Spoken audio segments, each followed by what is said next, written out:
पढ़ने लिखने से कुछ नहीं होता, 90% का चार डालोगे। अब गुरुजी कहे, लोग शिक्षक हैं, आप पढ़ाते हो, फिर कहते हो पढ़ने लिखने से कहाँ मिलेगा ससुर तुमको। पढ़ने लिखने से भी कुछ नहीं होता। मैं कहता हूँ रैंचो बनो कि जब भी चुनौती तुम्हारे सामने आए कि तुम्हारा पेपर हम नहीं जमा करेगा, कहता सर हम हॉस्पिटल से आ रहे हैं सर, हाँ तो भी नहीं करेगा। तब वो कहता सर आप जानते हैं हम कौन है? कहता तुम प्राइम मिनिस्टर का बेटा होगा तो भी नहीं करेगा। कहता सर आप जानते हैं हमारा नाम रोल नंबर क्या? नहीं जानते। सर आपको हमारा नाम और रोल नंबर पता है? नहीं। कौन है तुम लोग? नहीं पता है।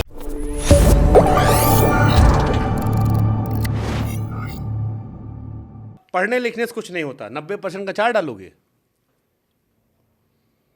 अब गुरुजी कहे, लोग शिक्षक हैं, आप पढ़ाते हो, फिर कहते हो पढ़ने लिखने से कहाँ मिलेगा ससुर तुमको।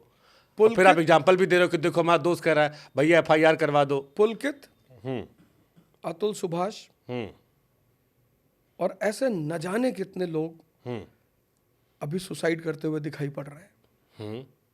युवा जो जिंदगी की चुनौतियों को झेल नहीं पा रहे, ये लोग भी तो पढ़े लिखे थे? नहीं पढ़े लिखे थे? पढ़े लिखे थे। इसमें से कोई मजदूर था? ना। इसमें से कोई गरीब था?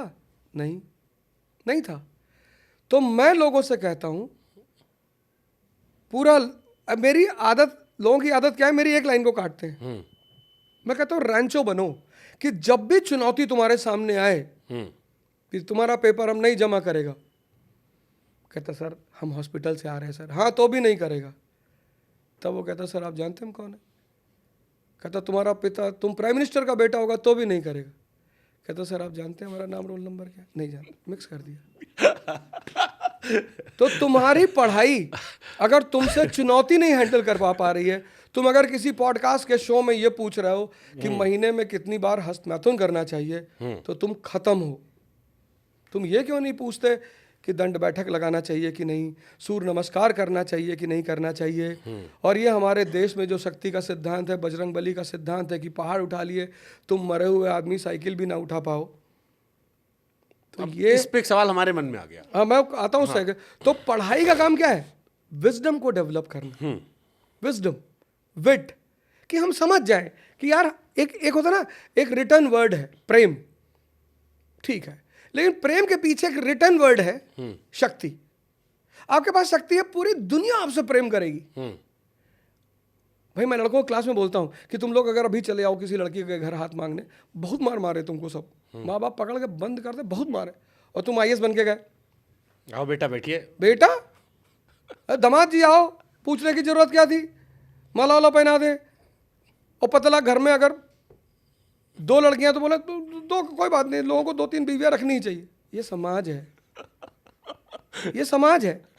तो मैं ये कहता हूं कि समझ को, अगर तुम्हारी पढ़ाई तुम्हारे समझ को विकसित नहीं कर पा रही है, तो तुम पूरे जीवन परेशान रहोगे। आपका ब्याह कैसे हुआ था? लव मैरिज था, अरेंज मैरिज? हमारा तो अरेंज कहाँ हो पाता, लवे किए थे। अरेंज होता ही नहीं। गांव वाले, अगल बगल पड़ोसी सब भड़का देते थे कि लड़का ठीक नहीं है भैया, देख लेना। तो फिर आप अपना कैसे मामला सेटलमेंट किए? सेटलमेंट क्या, जिसको रिस्क लेना था जिंदगी में, हर आदमी तो आपके साथ रहता हमने सुना भाभी जी बहुत सीधी सादी थी, हम आपको देख रहे हैं तो हमको समझना है ये थ्योरी कैसे क्लियर हुई। नहीं, बहुत सीधी सादी भी थी और हिम्मती इस सेंस में थी कि उन्होंने हमारे साथ जीवन में रिस्क लिया। क्या करते थे तब आप? करते क्या था, चावल उबाल के खाते थे, तैयारी चल रही थी, पढ़ाई के क्षेत्र में आ गए थे, जीवन बदल चुका था। तो मैंने उनसे कह दिया था, मैंने कहा देखो भैया मेरे झांसे में मत आना। कभी कभी क्या लोग होता है आपकी बातें सुनकर बड़े प्रभावित हो जाते हैं। तो मैंने कहा देखो आपकी शादी कहीं हो रही है, आप कर लो, और मेरा कुछ ठीक नहीं है, और 2 ही चीज़ करना है, या तो राज करना है या भीख मांगना है, तीसरा कुछ था ही नहीं। भिखारी की ज़िंदगी भी अय्याशी की ज़िंदगी होती है। 6 घंटा रेड लाइट पे खड़े हुए फिर मस्ती से सो रहा है, कोई कमांड देने वाला है नहीं।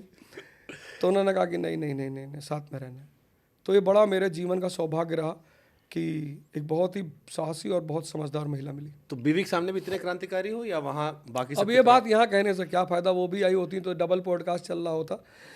तो चूँकि वो बहुत समझदार है इसलिए गरम नरम दल बैलेंस हुआ। हाँ हाँ